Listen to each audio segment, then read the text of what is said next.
আসসালামু আলাইকুম সবাই দর্শকবৃন্দ।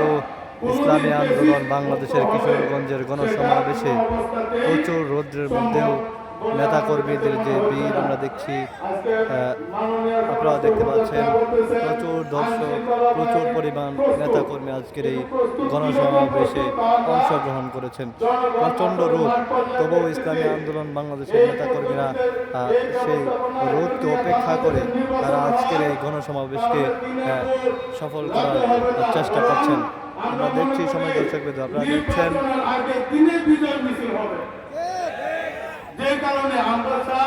নেতাকর্মীরা সবাই মঞ্চে আছেন এবং একের পর এক ধারাবাহিকভাবে বক্তব্য দিচ্ছেন।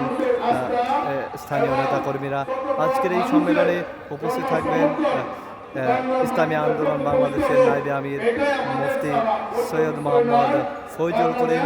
তার বক্তব্যের জন্য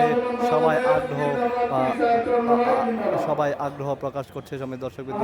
সেজন্য দূর দূরান্ত থেকে এই কিশোরগঞ্জ জেলার প্রত্যন্ত অঞ্চল থেকে ইসলামী আন্দোলনের নেতাকর্মীরা তারা আসছে, আমরা তেমনটাই দেখছি। প্রচণ্ড রোদ, মোহর মিছিল আমরা দেখছি এখানে আসছে, একের পর এক মিছিল নিয়ে আসছে এখানে নেতাকর্মীরা।